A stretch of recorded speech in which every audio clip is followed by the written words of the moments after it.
नमस्कार, राज्यसभा टीवी में आपका स्वागत है। हमारे साथ हैं doctor A R Pathak ji. आप हैं नवसारी कृषि विश्वविद्यालय के कुलपति और एक्सपर्ट हैं जाने माने। सर, आप यहाँ जो है कृषि विश्वविद्यालय के वाइस चांसलर हैं, तो हम आपसे जानेंगे सर कि क्या चैलेंजेज हैं और इन चैलेंजेज के बीच में क्या ऐसी उपलब्धियाँ हासिल हुई हैं। नेचुरल रिसोर्स मैनेजमेंट ये मेन चुनौती है।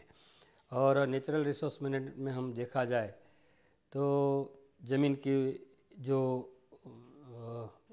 प्रोडक्टिविटी मेंटेन करना, और हमारे यहाँ एक तो 1600 किलोमीटर गुजरात का ये सी शोर है, तो वो जो दरिया किनारा है और उसी से जो अंडरग्राउंड वाटर है वो भी इतना अच्छा नहीं है।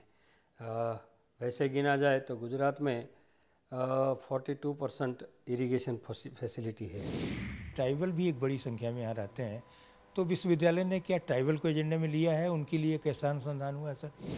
नवसारी एग्रीकल्चर यूनिवर्सिटी के 7 ज़िले हैं। 7 ज़िले में हमारे 4 ज़िले ऐसे हैं कि जो ट्राइबल डोमिनेटेड है।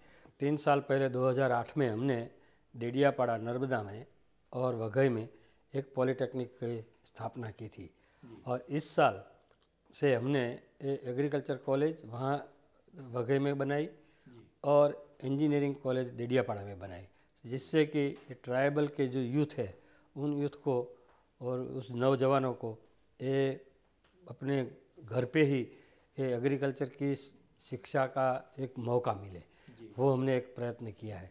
दूसरी बात है, उनका जो भी क्रॉप्स है, जैसे कि उन लोगों को मेजर क्रॉप है नागली है, पैडी है, तो उसके लिए हमने बहुत अच्छी सी 2-3 किस्में दी हैं। कुछ और बेहतरी हो सके इसके लिए जो है केंद्र, राज्य सरकार और जो फार्मर कम्युनिटी है, क्योंकि बगैर उसके तो हो नहीं सकता, क्योंकि एक ही कृषि वैज्ञानिक या अनुसंधान करता अगर कुछ करता भी है तो ज़मीन पर ले आना तो और सरकारों का काम होता है जो है, क्योंकि आप तो अच्छी से अच्छी सीट दे सकते हैं। तो क्या कुछ ऐसा किए जाने की ज़रूरत है अभी आपकी? आजकल एग्रीकल्चर एजुकेशन में पूरे देश में एक देखा जाए तो 20 से 25 हज़ार ग्रेजुएट निकलते हैं। वो इतने कम हैं, एक तरफ इतने एग्रीकल्चर ग्रेजुएट कम निकलते हैं, दूसरी तरफ हम देखा जाए तो हमारे पूरे देश में ये 58 to 60% are depending only on agriculture. तो एग्रीकल्चर एजुकेशन को बढ़ावा होना चाहिए। तो सरकार की तरफ से हमें 4 यूनिवर्सिटी हैं गुजरात की, तो 4 यूनिवर्सिटी में बहुत ही छूट दी गई और सेंक्शन भी किया। हमारे यहाँ हमने नवसारी में 2 एग्रीकल्चर कॉलेज, एक पॉलिटेक्निक, एक इंजीनियरिंग कॉलेज और एक बायोटेक्नोलॉजी कॉलेज, क्योंकि बायोटेक्नोलॉजी आजकल बहुत ही इम्पोर्टेंस हो गया है। केंद्र का जो RKY प्रोजेक्ट जो आया है, वो RKY प्रोजेक्ट ऐसा प्रोजेक्ट है कि जिससे हम गांव-गांव तक पहुंच गए हैं। हमें कई योजनाएं मिली, जो कि हमारे जो भी सुविधाएं हमने तकनीकी निकाली थी, वो तकनीकी पूरी हम लेके वो गांव में हम क्लस्टर पे अप्रोच पे दे रहे हैं, उससे कि एक पूरा एरिया उससे प्रभावित होता है और वो कर रहा है। कार्यक्रम ऐसा है कि एक कार्यक्रम से ही सुधार हो सकता है।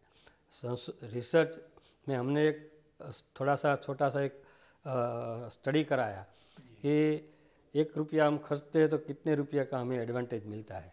तो हमने थोड़ा सा वो 20-25 साल का वो डेटा कलेक्ट करके किया, तो पब्लिक सेक्टर 1 रुपया खर्चता है तो उससे 7 रुपया का पब्लिक को फ़ायदा होता है, मतलब कि 1:7।